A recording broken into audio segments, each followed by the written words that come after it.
Hello student, good afternoon. Myself Shailendra, teacher of Shivaji Group of Institution. Today I will teach you.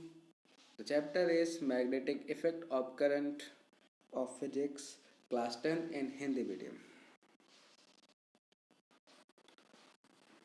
Magnetic effect of current का ये part 5 है, जैसा कि मैं part 4 तक आपको बता चुका हूँ। टॉपिक है आज का विद्युत motor. What is electric motor? विद्युत मोटर क्या होती है, इसका सिद्धांत क्या है, इसका स्ट्रक्चर और संरचना कैसी होती है, तो मैं आपको बताऊंगा विद्युत मोटर क्या होती है।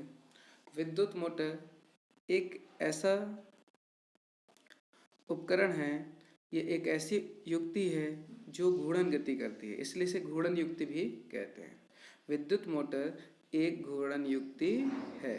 युक्ति मतलब क्या होता है? उपकरण जिसमें वैद्युत ऊर्जा का यांत्रिक ऊर्जा में रूपांतरण किया जाता है। इसमें वैद्युत ऊर्जा का यांत्रिक ऊर्जा में रूपांतरण किया जाता है। इस युक्ति का उपयोग विद्युत पंखे में, रेफ्रिजरेटर में, विद्युत मिक्सी में, वॉशिंग मशीन में, कंप्यूटर, MP3 प्लेयर आदि में किया जाता है। विद्युत मोटर एक ऐसी युक्ति है जिसमें विद्युत ऊर्जा का यांत्रिक ऊर्जा में रूपांतरण किया जाता है। इसके उपयोग में विद्युत पंखे, रेफ्रिजरेटर, विद्युत mixie, washing machine, computer, MP3 player आदि में किया जाता है। चलते हैं इसके सिद्धांत पे।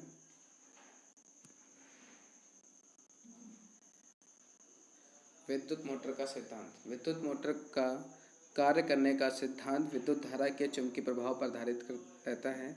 जो विद्युत धारा का चुंबकीय प्रभाव पर ही आधारित होता है विद्युत मोटर का कार्य सिद्धांत। चुंबकीय क्षेत्र में लॉक रोड पर लिपटी हुई कुंडली से विद्युत धारा प्रवाहित की जाती है। मतलब एक कुंडली बनाते हैं जो लौह पदार्थ पर, विद्युत रोधी लौह पदार्थ पर तांबे के तारों को लपेटकर बनाई जाती है। उससे जब हम धारा प्रवाहित करते हैं तो सेल्फ चुंबक की भांति व्यवहार करती है और उससे एक दूसरे चुंबकीय क्षेत्र में रखा जाता है तो उस पर एक बल लगता है। वो कुंडली एक बल का अनुभव करती है। इस कुंडली को हम आर्मेचर कहते हैं। आर्मेचर चुंबकीय क्षेत्र में घूमने लगता है। कुंडली के घूमने की दिशा फ्लेमिंग के वाम हस्त के अनुसार होता है। यही विद्युत मोटर का सिद्धांत है। मैं फिर से इसको रिपीट करता हूँ और आपको अच्छी तरीके से बताने की कोशिश करता हूँ। जो एक विद्युत मोटर होती है उसका सिद्धांत चुंबकीय प्रभाव पर आधारित है।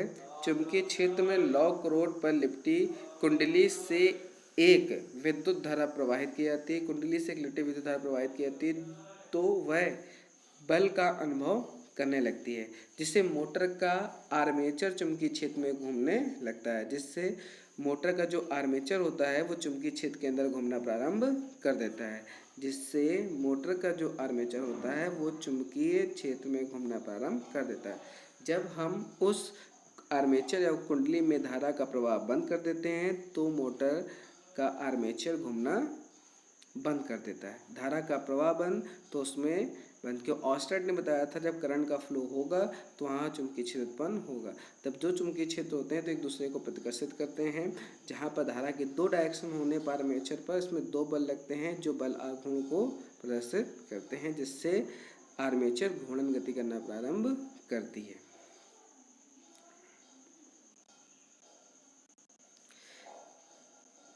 जैसा कि आपको डायग्राम पे एक मोटर का स्ट्रक्चर दर्शाया गया है।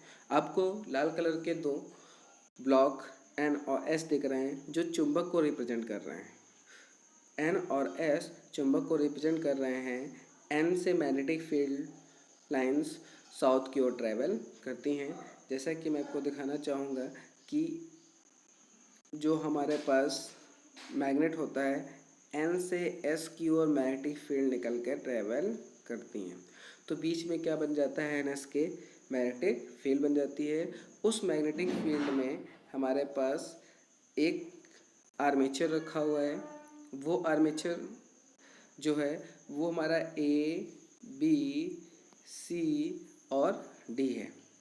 ABCD जो N और S के बीच में पॉइंट ABCD एक आर्मेचर को शो कर रहे हैं जो आयताकार है और वो चुंबकीय क्षेत्र में रखी है। जैसा कि मैंने अंडरलाइनिंग करके दिखाया हुआ है कि N से S चुंबकीय बल रेखाएं ट्रेवल करेंगी तो बीच में चुंबकीय क्षेत्र उपस्थित होगा। जैसे ही ABCD में हम करंट को फ्लो करते हैं तो ABCD कुंडली सेल्फ चुंबकीय क्षेत्र उत्पन्न करता है जो N और S के चुंबकीय क्षेत्र द्वारा एक बल का अनुभव करता है। ये बल हम फ्लेमिंग के वाम हस्त से मतलब आहत के नियम से कन्फर्म कर लेते हैं। जैसे ही हम बाएं हाथ के नियम से हाथ से कन्फर्म करते हैं तो आपको आर्मेचर A, B और C, D की 2 डायरेक्शन दिख रही हैं। कितनी डायरेक्शन दिख रही हैं? 2। A से B अपवर्ड होगी और C से D डाउनवर्ड होगी। तो AB भुजा पर बल ऊपर की ओर और CD भुजा पर बल नीचे की ओर लगेगा। आप जैसा कि आर्मेचर में ध्यान दीजिए, AB एक भुजा दिख रही है और CD एक भुजा दिख रही है। AB पर करंट की डायरेक्शन A से B की ओर होगी, ऊपर की ओर। तो यहाँ पर जब हम फ्लेमिंग के बाएं हाथ का रूल अप्लाई करेंगे तो यहाँ पर जो बल होगा AB भुजा पर वो ऊपर की ओर लग रहा होगा। फिर आते हैं हम CD पर। देखिए आर्मेचर ABCD जो CD भुजा है उस पर जब हम देखेंगे धारा की दिशा नीचे की ओर होगी, तो उसमें हम बाएं हाथ का नियम लगाएंगे तो बल की दिशा नीचे की ओर होगी, जिससे कुंडली का एक चक्कर पूर्ण हो जाता है। जैसे ही ये चक्कर पूर्ण होता है तो वैसे ही दोनों में भुजा बदलने पर डायरेक्शन बदल जाती है, जिससे बल का नियम बल की दिशा भी बदल जाती है और इस तरीके से मोटर एक ही दिशा में घूमती रहती है। मोटर के हमने एक सिरे को पहले PQ से जोड़ा है और PQ को हमने XY से जोड़ा है। PQ और XY, PQ को हम विभक्त वलय कहते हैं और XY को हम बुश कहते हैं। क्या कहते हैं? बुश कहते हैं। और PQ और बुश को हमने एक आधार धुरी पर व्यवस्थित किया है और XY को किसको?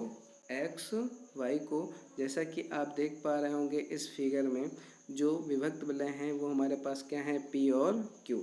P और Q हमारे विभक्त वलय हैं और X और Y हमारे बुश हैं। क्या हैं? बुश हैं, जिन्हें ये दर्शाया गया X और Y। अब X और Y को एक वायर के द्वारा हमने किससे जोड़ दिया है? की लगाकर बैटरी से।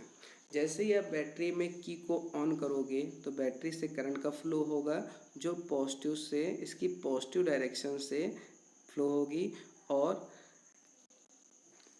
आर्मेचर ABCD में फ्लो होने लगेगी। जैसे आर्मेचर ABCD में फ्लो होगी तो AB पे देखिए, AB पर ऊपर की ओर और CD पर नीचे की ओर होगी। मैं आपको दिखाता हूँ। जो आपको आर्मेचर A पॉइंट दिख रहा है, इस पे जब करंट जाएगा यहाँ से तो ये करंट की डायरेक्शन कहाँ होगी? अपवर्ड। और जब मूव करके उधर से आएगा तो कहाँ होगी? नीचे की ओर। तो दोनों पे देखिए AB भुजा पर और DC भुजा पर करंट की डायरेक्शन क्या है? चेंज है। तो यहाँ पर बल की डायरेक्शन भी क्या होगी? चेंज होगी। इसीलिए कुंडली घूमना प्रारंभ कर देती है।